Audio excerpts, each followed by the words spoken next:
Hello, art parents. So this month we've got a really fun project. I think the kids are going to really enjoy it. And instead of focusing on one artist, we're going to talk about actually thousands of years, 4,000 years worth of art in the form of mosaics. So the first culture to produce mosaics were the Mesopotamians, but then not too long after came the Greeks, and then with the fall of the Greek Empire came the Byzantine Empire, um, and that is basically they considered themselves Romans as well, but just further to the east. So these two empires, beautiful, really, really advanced, very detailed mosaics. This is a great example here, and this would have been probably from the floor of a noble person's house. Up at the top here, it says Kati or good. I think it's good. Let me look at my notes really quick. Sorry. It's like good wishes. So the cornucopia is a symbol of like plenty and charity. So it just would have been like a nice kind of home decoration thing. Um, and then a little bit further east, the Islamic cultures had these amazing, really, really ornate mosaics that they moved from just doing the floor. Actually, the Byzantines also moved from just floors, like the Greeks did, to walls. And when you move to walls, you can use a little bit more fragile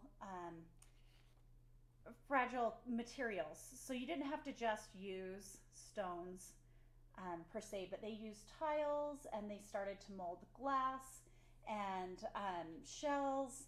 And you can see here, these are a lot of these. So they're called tesserae, these individual little squares that you use, or the little shapes that you use for the mosaics. So here they're made with glass that's cut and then it's backed with gold leaf to really catch the light and sparkle. And I don't know if you've had the chance to see anything like that in person. Um, they really sparkle. It's really amazing. They kind of set the tiles themselves at different angles so that they'd catch the light at different angles and it would just really shine. So there are these beautiful mosques that just have these amazing, astounding how many hours of work had to go into making these, right? So gorgeous. And I would say, as you're showing these pictures, tell a little bit about the cultures. I've put a little blurb on the back so you have a quick, easy reference. With the older kids, it's kind of cool to talk about the history a little bit. With the younger kids, you're mostly just going to look at the pictures because really they don't need to know about the Roman Empire or it's going to go over their heads anyway. So, but you can tell them 4,000 years ago, that was so long, right? That was so long ago. And people were shaping stones and shaping glass into these amazing um, two-dimensional sculptures, essentially, because you have to put it together in grout or glued in together. So these ones, the ones that are set out like this, they weren't grouted, they were ungrouted so that the light could hit the sides of the tesserae and kind of bounce off. So it made it, more ornate, more beautiful. But like these are floors that were excavated from Pompeii, different floor patterns. Look at how intricate those are.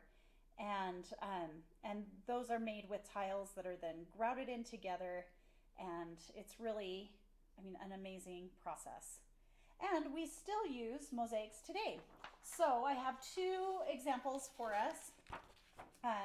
This one is a work in progress, and I kind of liked because it shows like the clay pieces that she breaks off and shapes. You can see her cutters over here, and shapes to put into the design. And it also shows how you would make a mosaic. So see how they've kind of drawn it out onto the surface. A lot of times nowadays they don't work directly. So probably on this board she has a thin layer of fabric, or like a textile, like a loose weave textile, and it's drawn out, and then she puts puts the stones down onto it, or the tesserae down onto it, and then transfers that to the bigger mural piece. Unless it's a small, unless it's just this, like a small piece that they're working on. A lot of times, artists today don't do it directly. That's how this owl was done. He's a cool guy, right? And this is made with ceramic tiles.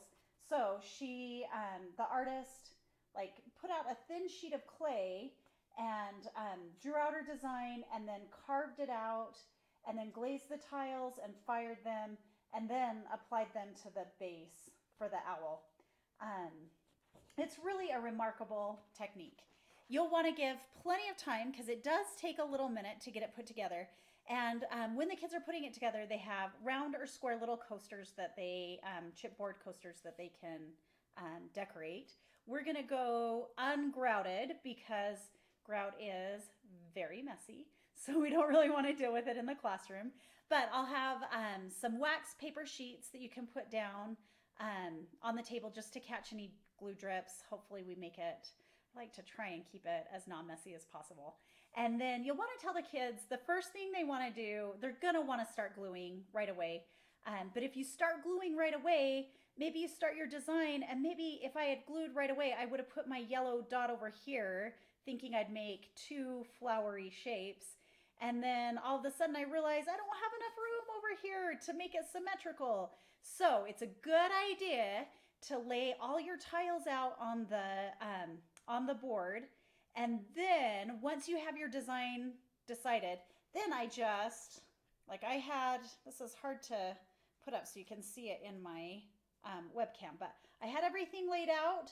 And then what I do is I just pick up piece by piece, and you can put a dot of glue, like a pretty generous